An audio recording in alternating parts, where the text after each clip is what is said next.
我猜你的生日应该是在秋天。秋天生的孩子身上都是谜。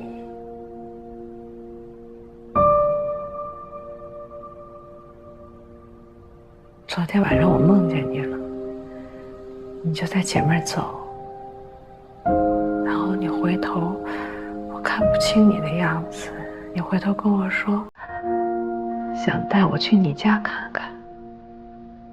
我就紧紧地跟上你，跟你并排走。我想看看你是不是和我想的一样。圆圆的脸，笑起来很好看。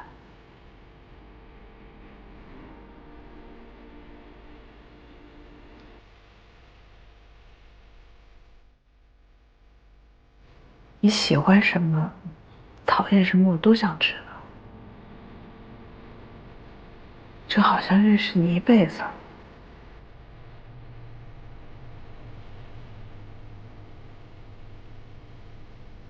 真希望你能告诉我，我还能做些什么呢？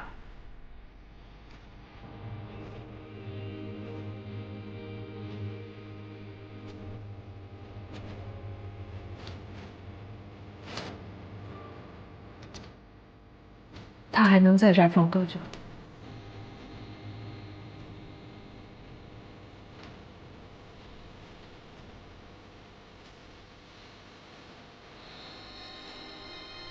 争取坚持到我退休吧。对不起，我都要退休了，也没能帮你抓住那个人。准确的说是抓住了，但却定不了罪。再试一把。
没事啊，别紧张。佳佳，你准备好了，我们可以随时开始。可以了。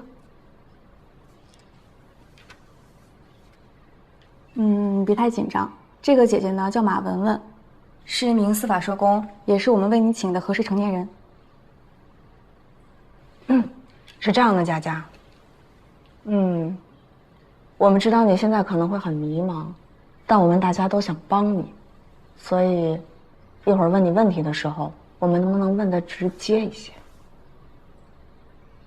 没事儿，你放心。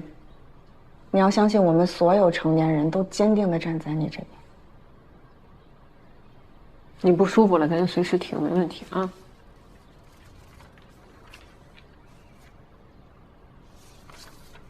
佳佳，我们是想知道你再去努力的回想一下，有没有什么人可能会伤害到我？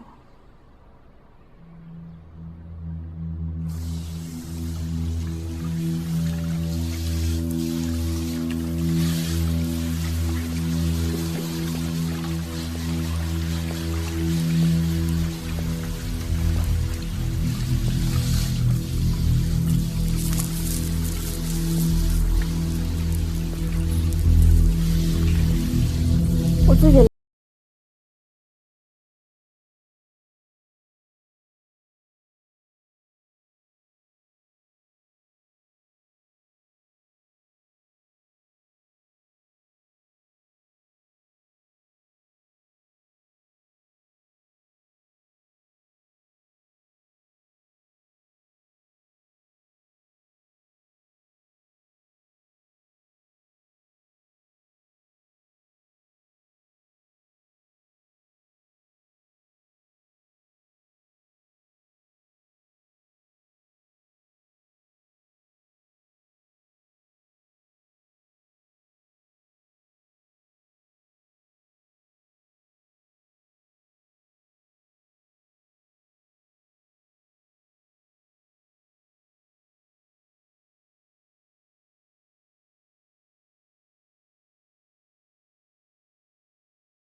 当回事儿。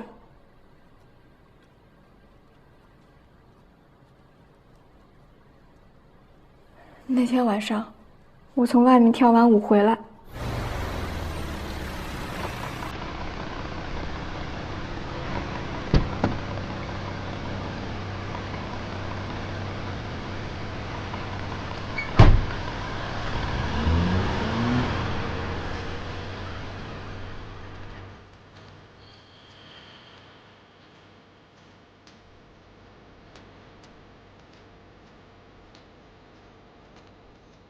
你又去哪玩了？回来这么晚，咋话都不能说了？我就觉得特别累，一回家我就倒在床上睡着了。差不多晚上，我迷迷糊糊的，就感觉有人站在我床边。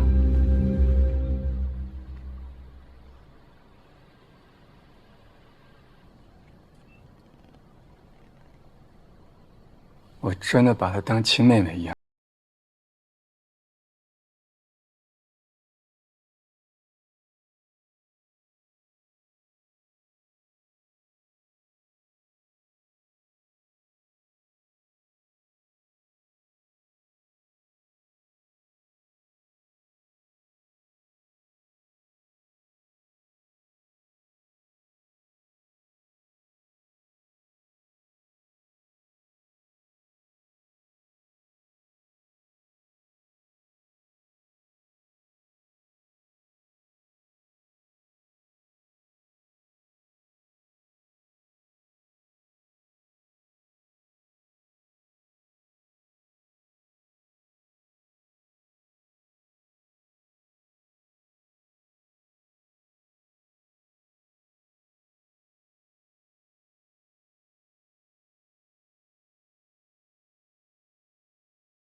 我和他在一起，就是想要一个城里的户口，这样佳佳以后上高中就不用再回农村了。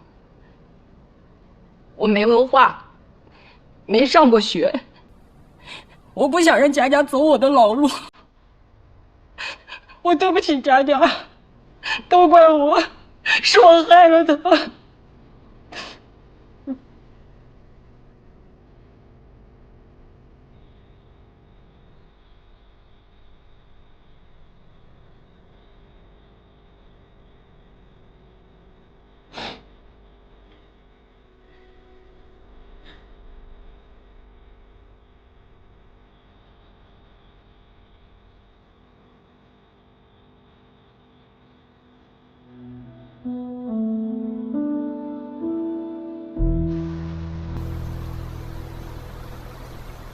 佳佳她跟我们一起练舞，去应援，其实就是不想回家。她每天放学就一个人待在那儿，有时候一待就待到了夜里。我问过佳佳的，她就是想等她姐夫睡了再回去，她也不想让她姐姐难做的。佳佳其实很爱她姐姐的，之前学校里有人说她姐坏话，她还跟那人打了一架。你们觉得佳佳的姐姐知道这些吗？应该不知道吧？你们能帮我一个忙吗？啥忙？姐姐，你还知道回来呀？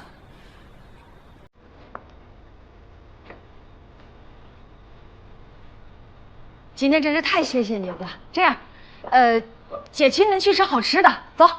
不用了，姐姐。哎，你不是有什么话要对姐姐说吗？姐姐，不知道你还记不记得我？有一次是我把佳佳送回来的。我们想，你跟佳佳是不是有点误会啊？那件事真不是你想的那样的。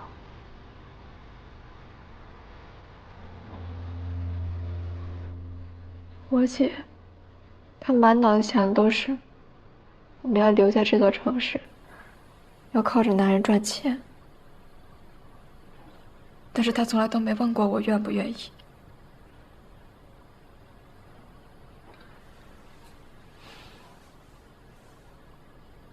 我有个亲弟弟，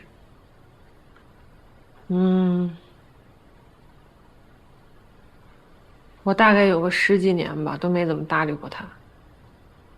他也不喜欢我，我们都没怎么联系过。前一阵呢，我出了点小事故，我待的那地儿着火了，他就冲进去把我给救出来。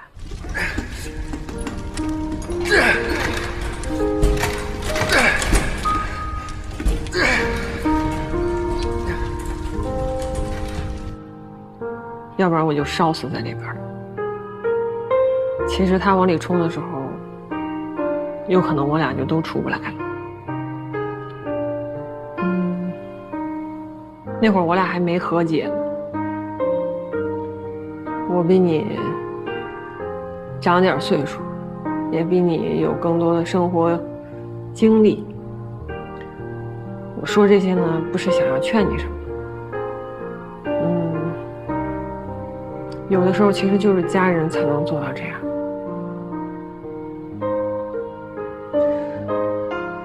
但是我不知道，我姐是不是你说的那种人？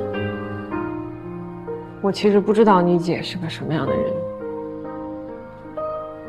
我只是建议啊，给你姐一次机会。你年纪还很小，你以后还要经历很多很多事情。你也给你自己一次机会，尽量不要失去家人，你觉得呢？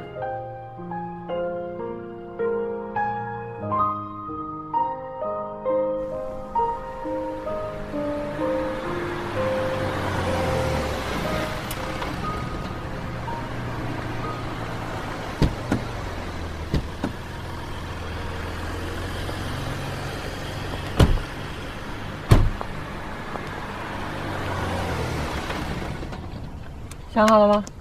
你说的，让我给他一个成长的机会。看现在多帅，走。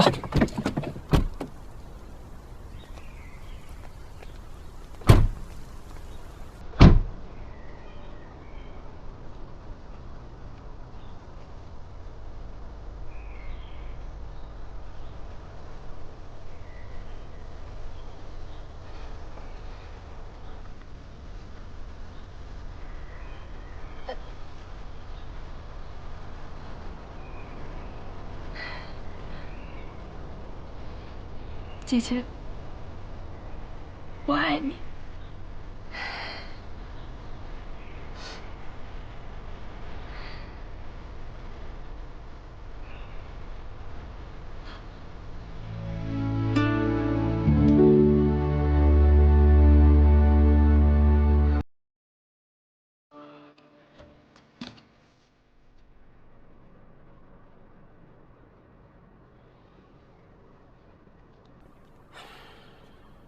这种事儿你没法说，你知道吧？杜队，杜队，来，坐啊！哎，不好意思啊，我们这刚从瑞桑市的这个拘留所赶回来啊。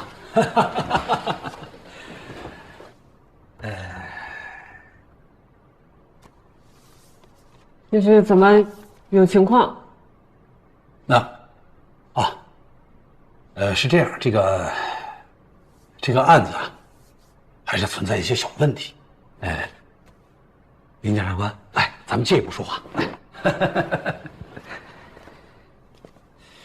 是这样啊，我们呢是跟市医院的医生做过评估，这案发的时间呢，应该是在9月9号下午到晚上，可是这段时间呢，那个谢志华，他9月9号是不是去了瑞桑市做了这个烫染的培训？对。坐着说。但不是说他有可能偷偷跑回来吗？9月9号，谢志华确实是去了趟瑞桑市，但是他嫖娼被抓了，所以不是他。这怎么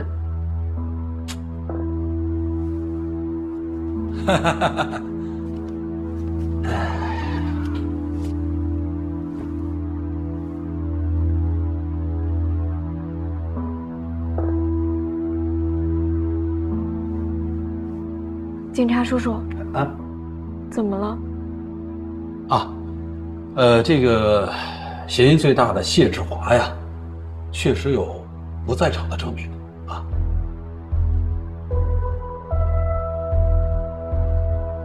哎呦！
好来双重薄荷系列12小时长效抗口气，邀您精彩继续。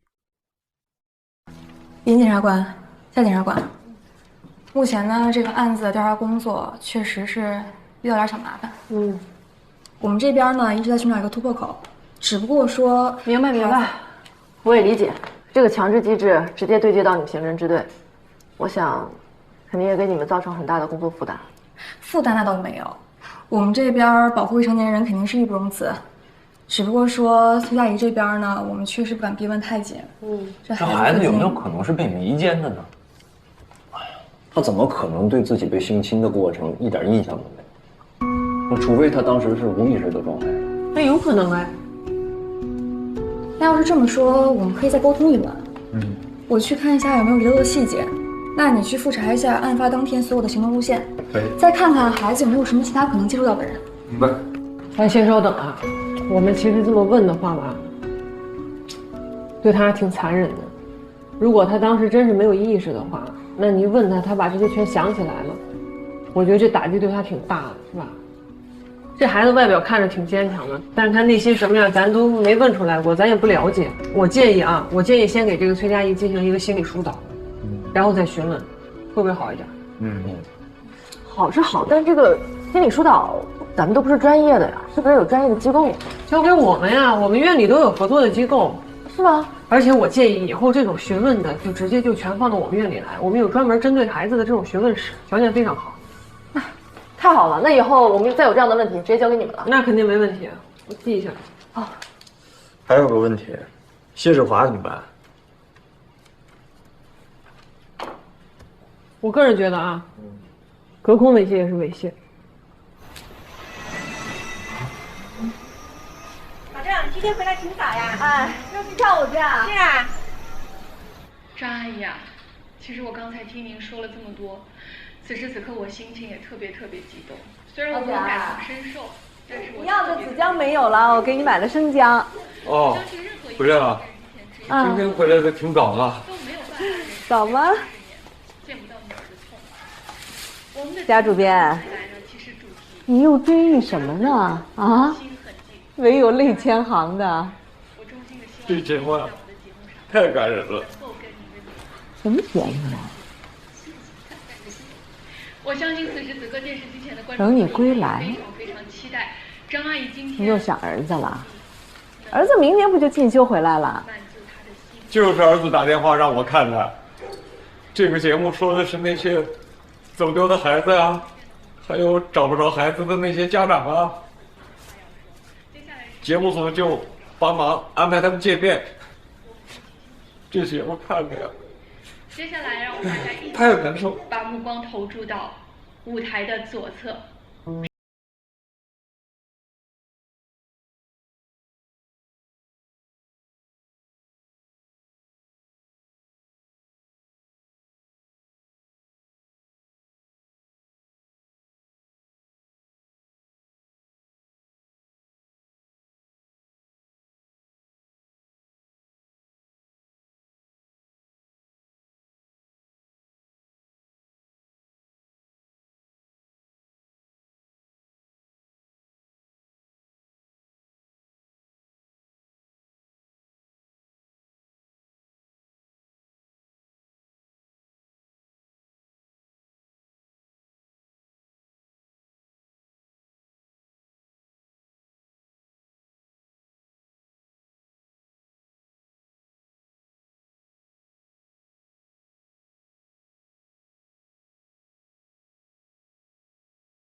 归来，家很远，心很近。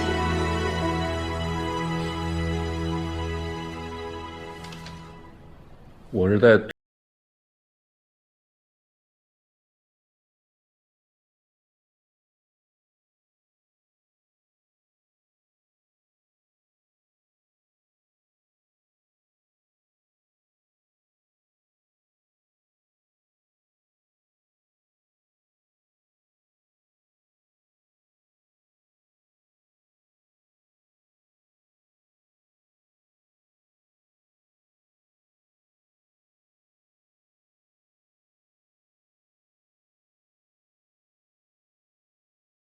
这个案子你怎么看？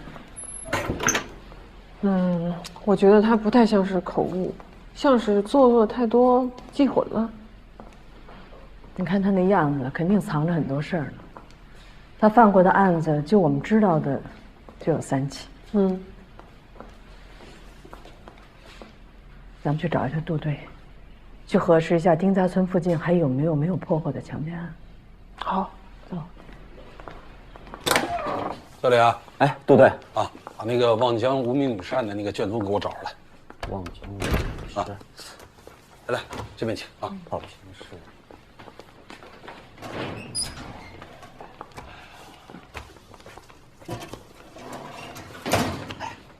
好，往里吧。啊，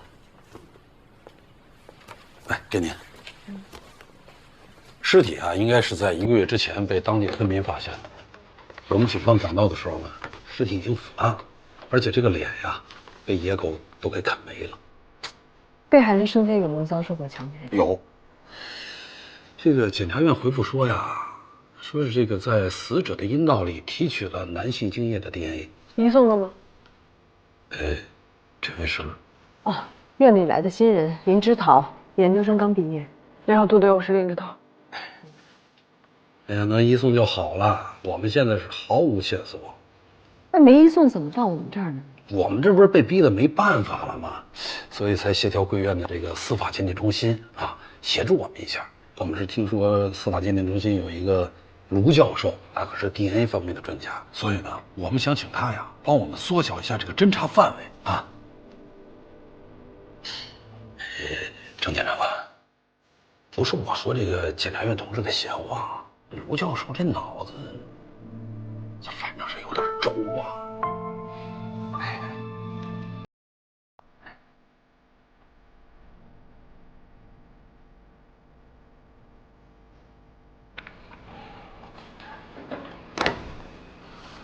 小张啊，杜队长，这怎么样？这有消息吗？有消息，但是没有结果。对，您先把那消息告诉我。你确定吗？都急成什么样了？当然确定了。你们看，被害人阴道内精液的 DNA 样本信息已经提取出来了，现在正在解析Y染色体的基本特征。据最新研究成果表明啊，男性族群的 Y 染色体基本信息啊，呈现地域性特征。也就是说，我们通过这个样本信息，可以准确地找到定位，甚至定位到人类族群的某一个聚集点。好，那也就是说，通过 Y 染色体就可以找到凶手的出生地，进而确定凶手。理论上是可以的，但是实际排查起来啊，难度很高。我们国家呀，人口流动性大。即便是我们把范围缩小到某一个人类的聚居点，但是要真正抓捕起来，又是另外一回事情。科学就是科学啊！您不用说这么多，我就是想知道咱能不能通过这个，把这个被害者的身份找出来。现在啊，我们科学研究成果表明啊，女性是没有 Y 染色体的，只有 X 染色体。但是我们即便掌握了 X 染色体的信息，也不能够确定这个人的真实身份。等这么久，合着就一纸上谈兵啊？怎么是纸上谈兵啊？这是科学结论呐。比如说，有一天我们有了一个完备的 DNA 信息库，我们就完全可以对应到每一个人的信息。10几亿人呐，那是说，不，您现在跟我说这个不是较劲吗？这是我怎么跟你较劲了，杜队长？啊，这是现实啊，这是现在和今后你们公安局工作的一个重点组成部分啊。是。如果我们有一个嫌疑人，可以直接和你们的样本进行比对吗？如果这样的话，那问题就简单了。我想啊，2010年1月2号，你在哪儿呢？1月2号我在哪儿？忘了。忘了？那我提醒你啊。检察院提审你的时候，你提到过望江的丁家村，记得吗？不记得。不记得了。行，这地点能记混，做过的事儿总不能记混吧？我提醒你啊，老实交代，你是不是在那儿还强奸过一女孩？没有。想清楚了，你再回答我。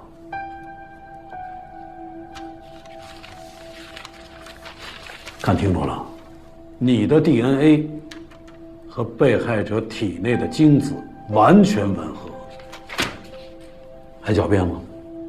说。我只想跟他好。说重点，干什么了？还能干什么？该干的都干了。完事他还不乐意，还打了我。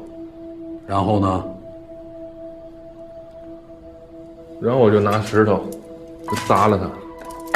我没杀人，我没强奸，被告人注意情绪。审判长，公诉人下面开始举证。这是被害人的尸检报告，证实被害人下体所提取出的精液残留物和被告人 DNA 相吻合。那女的就是个坐台的，她在车站揽客。审判长，我申请鉴定人云海市人民检察院司法鉴定中心法医卢文昭出庭作证。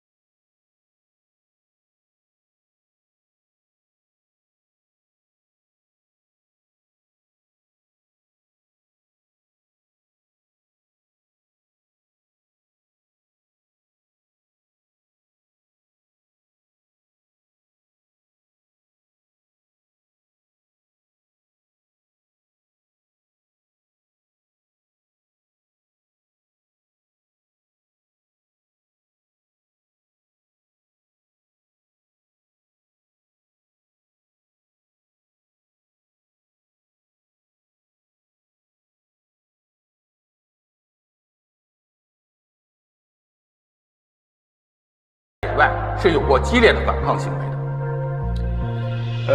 请问这个鉴定人啊，如果这个嫖娼行为发生在野外，整个过程当中被害人又很兴奋，是不是有可能出现你鉴定出来的这个结果？是有可能的。审判长，被告人曾经明确承认自己用石头砸向了被害人的头部。如果他没有杀害被害人，是不可能如此具体地说出被害人致命伤的位置和凶器类型。审判长，经过鉴定，被害人的致命伤是在头部，是钝器击中头部所造成的死亡。创面的形状、附着的泥土和现场是吻合的，凶器高度疑似是现场的石块。高度疑似，那也就是说，并未确认凶器，对吧？审判长，案发现场当夜下了一场暴雨，经过暴雨的冲刷，凶器无法分辨，所以我只能说，被害人确系是钝器击中头部所身亡的，具体是哪一块石头，不能分辨。那如果他在野外不慎昏倒，是不是也有可能遭到落石的意外击中，不幸身亡？审判长，我想提醒法庭注意，本案是先有被告人供述，才由公安机关确认这具尸体遇害的经过。你说的这种巧合的可能性是不可能存在的。刑事诉讼法的要求，重证据、重调查研究，不轻信口供。本案因没有凶器，二没有被害人的陈述，三被害人身份不明，不能形成完整的证据链条，不能认定被告人有罪。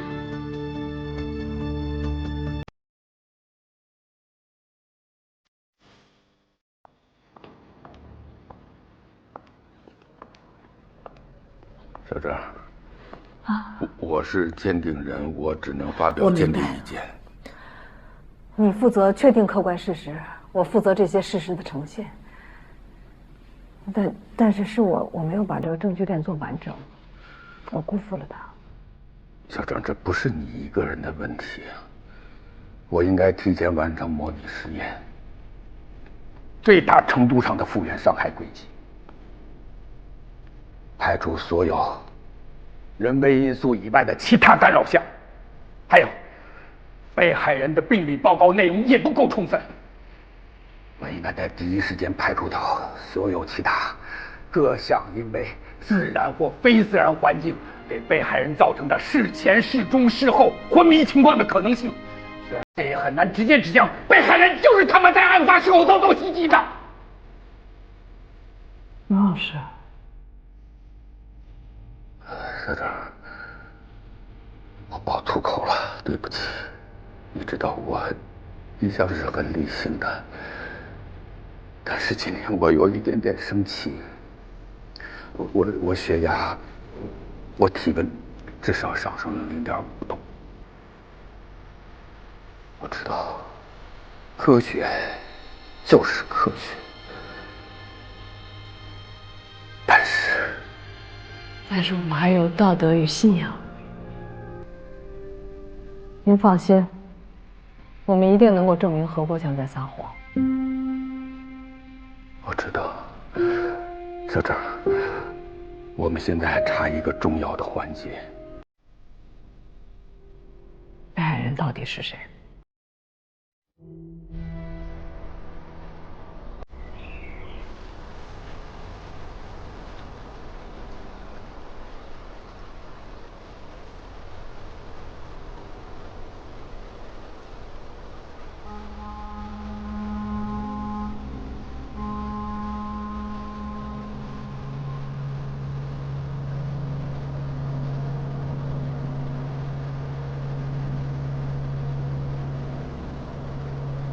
下面那个是。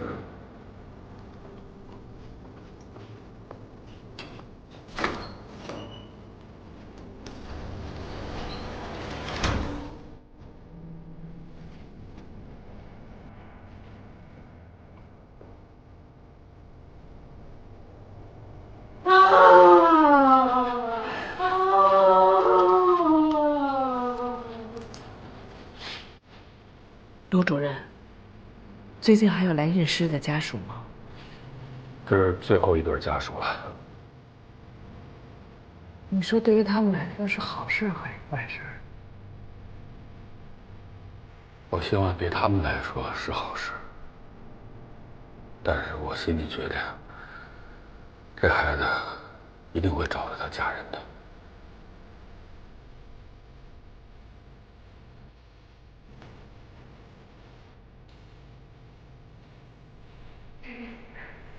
灯不会暗，家很远，心很近。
从哪儿发现的？外边的圆桌上。死者身份是不是能确定啊？正在联系很多呢，但是邻居说这死者应该是还有个弟弟，差不多上小学的年纪，还没找到。弟弟，这么小啊？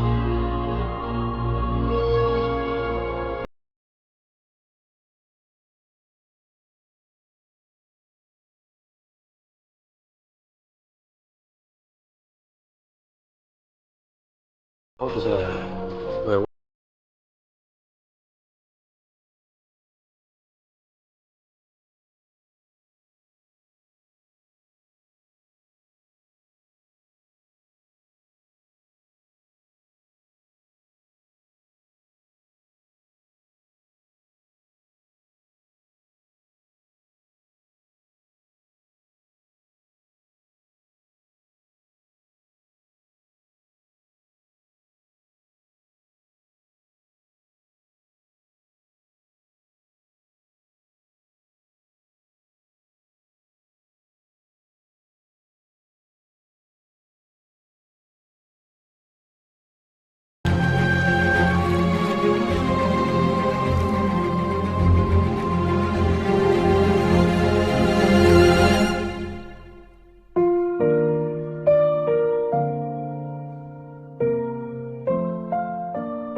亲爱的你啊，我们好久没见，有没有长大一点？破旧的以前，走不出的欲望，停在荒草满天。那时家里面，妈妈总在延绵，窗外旧气弥漫。一想你打算忘掉满身斑斓，长出翅膀飞远。孤单绕着思念流淌着的不安，每一步每一弯踩中了梦魇。你会翻过山，看到万丈青天，飞鸟正越过海面。你会迎着风，放着胆，唱着歌，把风景都看遍。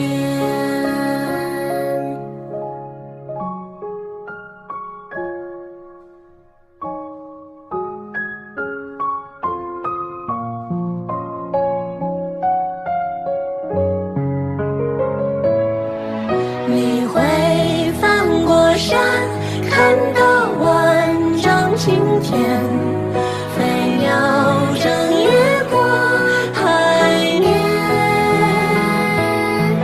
你会迎着风，放着胆，唱着歌，把风景都看遍。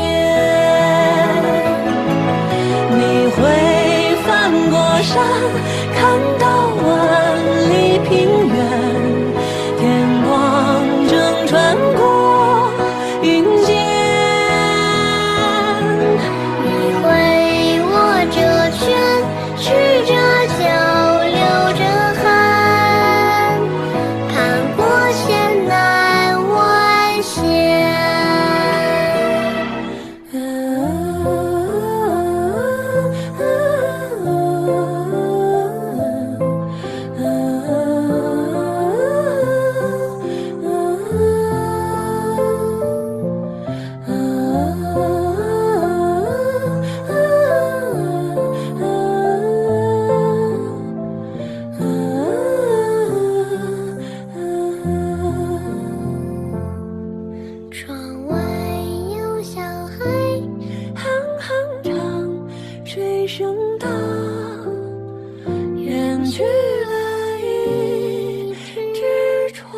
花。